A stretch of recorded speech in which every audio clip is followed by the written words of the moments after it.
Jangan lupa tolong di subscribe dan ketik loncengnya. Terima kasih.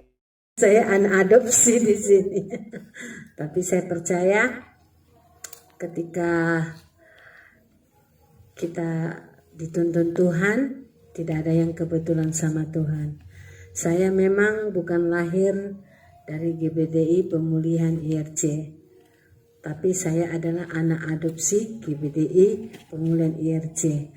Ketika pertama kali saya dengar firman tentang anak di dalam rumah, itu berubah cara berpikir saya, karena saya evaluasi dengan kehidupan saya dengan ibadah saya yang lama, ya. Ketika tidak ada yang saya rasakan, firman disampaikan tetapi tidak bertumbuh, tidak ada perubahan karakter. Jadi ibaratnya saya ini anak, tetapi anak yang hilang. Tetapi saya bersyukur Tuhan baik, Tuhan kirim saya ke tempat ini. Nah, saya diadopsi oleh Bapak Pendeta Jermalau di tempat ini, dan puji Tuhan saudaraku, ketika saya ada di tempat ini, apalagi ketika firman tentang anak di dalam rumah disampaikan, itu berubah cara berpikir saya, dan saya merasakan pembentukan itu merubah karakter saya juga. Banyak karakter saya yang jelek, yang membuat saya tetap di tempat, tidak ada sesuatu yang baru yang Tuhan taruhkan. Tetapi ketika saya di tempat ini, banyak hal yang Tuhan kerjakan, dan puji Tuhan saya udah 4 tahun di sini. Memang ketika Bapak bilang kau harus ketika firman siapa Bapak rohanimu, saya ada gini, apa pulang saya ya keluar dari sini cari di mana Bapak rohani saya yang melahirkan saya gitu ya. Tapi dalam hati saya gini, nggak usahlah Tuhan, walaupun saya anak adopsi di sini, biarlah saya bertumbuh di sini, gitu ya saudaraku. Karena saya tahu tidak ada yang kebetulan sama Tuhan. Nah, anak di dalam rumah itu memang berbicara tentang satu keluarga. Itu terjadi seperti memang benar yang dibilang Bapak, kita di dalam keluarga, rumah tangga. Banyak hal pembentukan, ada orang tua, ada ibu, ada anak, ada adik, ada kakak. Nah, di dalam kehidupan keluarga itu tentu banyak hal yang dialami. Ya, misalnya antara suami istri juga ada pembentukan, antara orang tua dengan anak, ada sesuatu kehidupan yang dilakukan.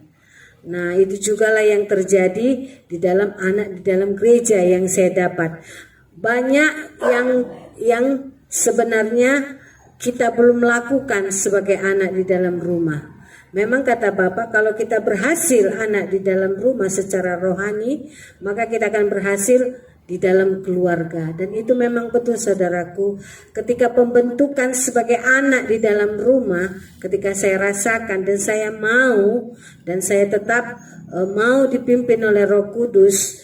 Walaupun banyak pergesekan, banyak terjadi, tapi itu tidak menghalangi ada rasa kecewa, ada apa. Tapi justru itu membuat saya banyak belajar dan membuat karakter saya semakin kuat dan iman saya semakin kuat. Jadi saya bisa rasakan sekarang saudaraku, puji Tuhan. Terima kasih pertama buat Tuhan Yesus yang membawa saya terus dibimbing lewat wadah di tempat ini. Sehingga ketika apapun yang saya hadapi, baik itu kecil maupun besar, itu membuat saya sekarang kuat gitu. Kalau dulu saya bawaannya gelisah, tapi puji Tuhan lewat pembentukan saya ada di gereja ini sebagai anak di dalam rumah, banyak hal-hal yang harus saya tunduk, saya taat. Walaupun ketaatan itu tidak gampang ya saudaraku, tidak gampang.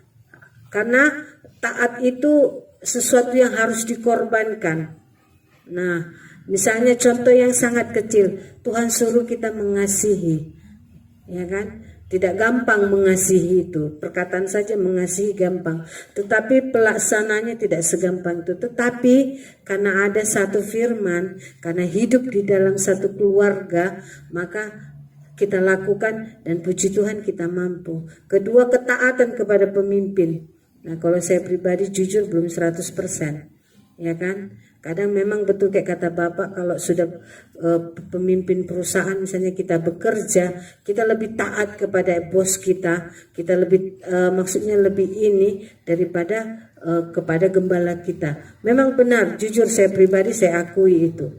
Tetapi puji Tuhan, lewat pembentukan yang ada di tempat ini, saya melihat hari-hari ini memang Tuhan bawa firman itu semakin naik. Jadi kalau roh saya menangkap, ini ke depannya akan semakin banyak guncangan di dunia ini. Lalu Tuhan bawa kita nanti firman yang semakin kuat, semakin keras. Ini roh saya berkata, bahkan akan terjadi guncangan setiap keluarga demi keluarga. Ya, lewat apa saja Tuhan izinkan, tetapi ketika kita berhasil hidup di dalam anak, di dalam secara rohani, itu maka berhasillah kita. Itu saya rasakan saudaraku saat ini, walaupun kita berada di lembah kekelaman, tapi ketika kita hidup taat di dalam anak, di dalam rumah, dalam firman, itu berbicara tentang Allah Bapa melalui hambanya, yaitu gembala kita yang Tuhan pilih. Ya, Tuhan yang menetapkan kita digembalakan kepada siapa. Nah, tetapi pilihannya ada pada kita. Kita mau, oke, nggak mau, nggak masalah. Tapi Tuhan yang bawa. Nah, di sini saya pribadi jujur 4 tahun saya di sini, saya dibentuk, saya diubahkan. Banyak karakter saya yang berubah. Dulu saya anak yang hilang, yang mungkin saya punya bapak tetapi saya nggak diayomi, artinya saya liar, tetapi Tuhan bawa saya ke tempat ini, saya diadopsi. Ya ibaratnya mungkin dulu saya itu seperti gelandangan, dekil, lalu bapak gembala mandikan saya, lalu dibentuk, lalu dikasih makan, bertumbuh, walaupun mungkin kadang mungkin sebagai anak saya jahat, saya egois, saya manja, tetapi gembala kita, pemimpin kita sabar membimbing kita. Nah, kenapa saya katakan saudaraku, saya ada merasakannya sekarang. Ketika saya menghadapi masalah yang paling tinggi sekalipun, yang betul-betul apa, tapi saya tetap tegar. Di sini saya lihat, oh iya, inilah ketaatan anak di dalam rumah. Jadi bukan masalah, memang dulu gitu ya saudara, ketika saya nggak nyaman, oh saya coba dulu ke gereja sana. Ternyata bukan itu, bukan gerejanya, tetapi pribadi kita mau siap nggak dibentuk. Jadi kemanapun mungkin ke gereja yang udah nomor 1 di dunia, tapi kalau kitanya yang nggak mau dibentuk tetap juga nggak akan betah. Nah itu yang saya alami. Jadi di sini saya bersyukur yang saya dapat bahwa satu gini lagi yang paling saya dapat ketika saya ada di tempat ini sebagai anak, apa yang dialami oleh Bapak kita maka kita akan alami, dan puji Tuhan itu saya alami saudaraku ya. Roh saya semakin hari semakin kuat, semakin naik, bahkan saya yakini ketika saya terus tunduk taat kepada firman Tuhan. Nah pasti kalau sudah taat kepada firman Tuhan, maka taatlah itu kepada pemimpin. Dan warisan itu kita terima. Dan itu yang saya alami. Warisan itu saya terima.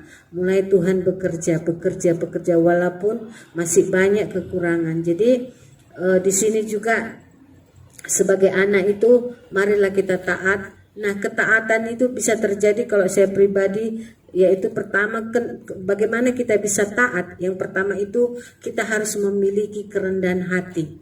Nah bagaimana kita bisa memiliki kerendahan hati? Kita hidup bergaul dengan Tuhan, kita akrab dengan Tuhan dan hidup di dalam firman-Nya. Dan banyak yang Tuhan izinkan pergesekan pembentukan di dalam rumah itu diizinkan supaya apa? Ternyata semakin mempererat kasih Kristus. Misalnya kayak di rumah ya, saya lihat si Indri dengan si Karel sedikit nanti tiba-tiba udah ini marah-marah, tapi sebentar lagi udah ketawa-ketawa. Nah itulah yang dan itu membuat kasih mereka tidak kendor. Karena apa? Karena mereka saudara gitu. Nah itulah yang saya rasakan di tempat ini. Walaupun ada pergesekan, perbentukan antara satu dengan yang lain, wajar. Karena apa? Karakter yang berbeda itu dijadikan satu itu nggak gampang. Misalnya saya karakternya mulai dari lahir seperti ini. Nah si Depi karakternya seperti ini. Nah menyatukan untuk supaya karakter Kristus itu nggak gampang, karena sudah terbentuk begitu lama di dalam diri saya. Tetapi puji Tuhan, di sini saya belajar ya, ketika terjadi perbentukan, terjadi pergesekan, di situ justru kasih itu semakin kuat, semakin apa ya, semakin kalau saya pribadi saya gini, oh iya, ternyata ya, aku harus seperti ini, gini. Jadi keegoisan itu mulai turun, tetapi kasih Kristus yang naik. Jadi itu yang saya dapat, apa itu sebagai anak di dalam rumah, ya, pembentukan yang sangat luar biasa. Terima kasih buat Bapak Malau yang sudah mengadopsi saya di sini ya saudaraku. Dan memang saya berkata kepada Tuhan, kalau memang, karena memang waktu pertama dengar ini saya agak-agak ini juga ya, berarti saya harus cari siapa Bapak rohani saya yang melahirkan gitu ya. Tetapi saya percaya tidak ada yang kebetulan. Kalau Tuhan taruh saya di sini, saya terus dibentuk.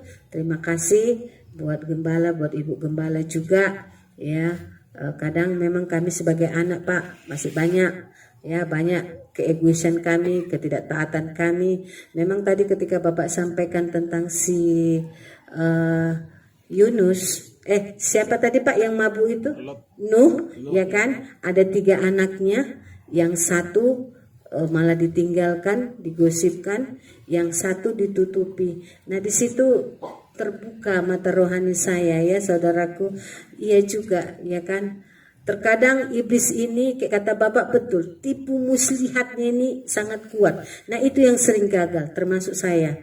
Kalau misalnya ada kita tengok orang kesurupan, ya kan, mau doa pelepasan gampang menengkingnya kan, tup. Ketika tipu muslihat ini memang agak susah gitu ya. Karena apa? Karena menyangkut mata, pendengaran dan perasaan, ya kan. Jadi inilah iblis ini bekerja. Tapi memang tadi Bapak singkapkan lebih, tapi udah sering ya Bapak singkapkan yang firman ini tentang Nuh ya saudaraku. Tetapi itulah belajarlah kita, ketika kita memang, yang pertama ya kita pastikan dulu kita memang mau sebagai anak di GBDI Pemulihan RC.